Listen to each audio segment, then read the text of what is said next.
Hello and welcome to Daily Records. I am Tommy Burton, and today's Daily Record is 1975's Diamonds and Rust by Joan Baez. April 1975 was the release date of this album. Joan was widely, by this point, particularly at this point in her career, was more well known as being sort of an interpreter of other people's work. Her relationship to Bob Dylan, but Stevie Wonder, the Allman Brothers, Jackson Browne. But this had the title track included, had quite a few of her own compositions, Children and All That Jazz, Winds of the Old Days, of course, like I said, the title track. And she was working as a songwriter at this point. And funny enough, Diamonds and Rust, a lot of people know that song because of the heavy metal band Judas Priest recorded it on their album Sin After Sin.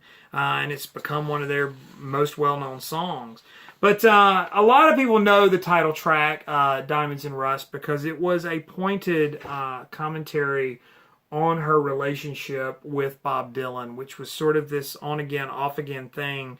And I think Joan had a deep love for Bob, and I think that shows through here. It's not a nasty track by no means, but you can tell that she is dealing with that. And even she records Dylan's own song, Simple Twist of Fate, from Blood on the Tracks.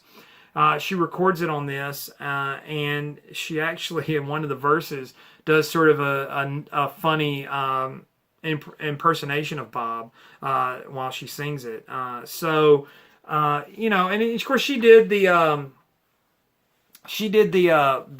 Rolling Thunder. She was involved in some of the Rolling Thunder stuff, and so her and Bob had this very on again, off again, ongoing relationship. But Joan is a fantastic singer. I think she sometimes doesn't get credit. I think she has a beautiful voice. And the title track is really a powerhouse song, just a great example of that mid-70s singer-songwriter movement. Honestly, the rest of the album it's okay. I don't think it's the great artistic statement that she was probably trying to make at the time and establish herself as sort of her own voice. I mean, the queen of the folkies, reinventing herself as the queen of the singer-songwriters. Maybe not Joan's thing. It's a pleasant album. It's not terrible. And it's got some really nice work on it, really good playing. But to me, it's aside from the title track, it's a ho-hum album, and it's okay. I can't say that it's terrible or disappointing, but it's not going to knock you off your feet either. So take it with what you will. You usually can find this pretty cheap in a lot of the used bins because it was a commercially successful album, so it did very well on the charts. And so there's a lot of copies floating around out there that you can find. And fans of Joan are gonna defend it and love it, and I understand why.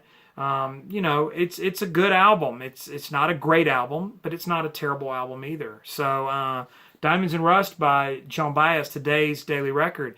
Like, subscribe, comment down below. Tell me what you think. I mean, fans of this album, tell me how wrong I am for thinking it's just okay.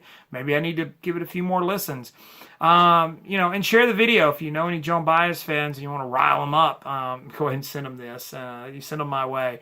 Follow my main channel, Tommy Burton's VC channel. I love hearing from you guys. Instagram and Twitter is TommyBurton75. I usually show what I'm spinning. But in the meantime, I'll see you all again tomorrow with another Daily Record.